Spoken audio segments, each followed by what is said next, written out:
Hi, today's tear done. Yes, one more mobile phone, and I still have a pile of mobile phone for tear done.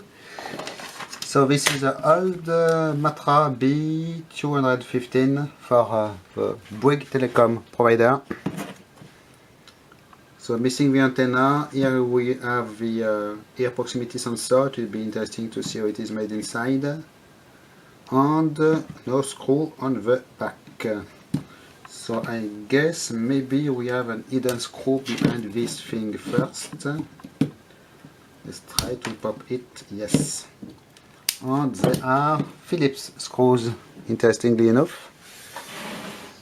So let me get a screwdriver for this. Maybe even a posi drive screw. But every day you see it onto a mobile phone.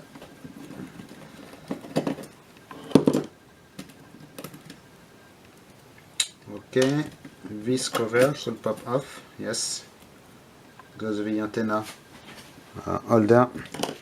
And now, looks like we have clips to undo. Yes,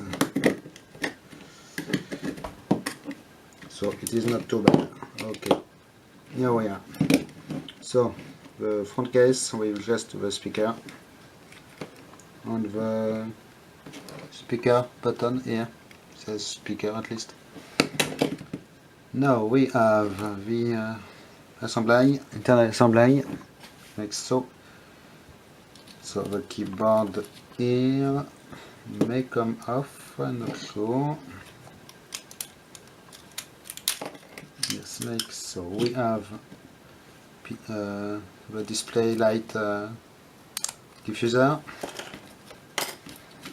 We have the keyboard with volume control keys on the side, probably.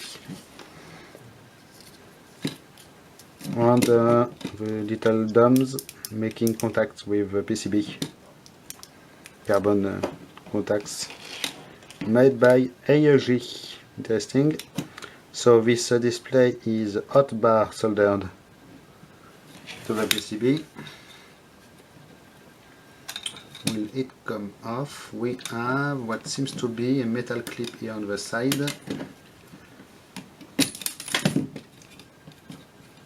And another one here. So I guess they use to press the parts together. And yes, we have a zebra strip here to make contact between the two PCBs. So this one is quite neat on the back, as you can see, pretty beautiful.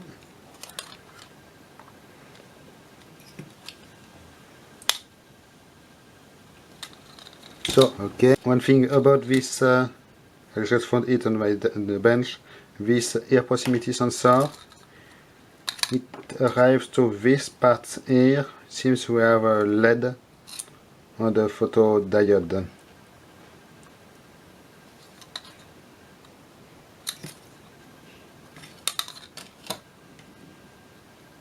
And here we have this bottom part with probably all the radio transmitter receiver stuff. And as you can see, it is pretty seriously made because we have all these screws keeping the two parts in place. So like what you could find in a spectrum analyzer or something like so. Quite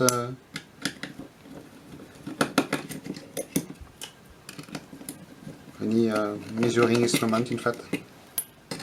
Quite interesting, and a number of screws to undo. And I can see it is in compartments for the different parts of the circuit. I did not expect to find all the screws keeping the two parts in place. Really. This is interesting. Last one. What do we have? We have, yes, the two parts coming apart. Nice shiny thing here. It is plastic, but with some conductive material over it probably. The back side with the battery contacts. And here is the assembly.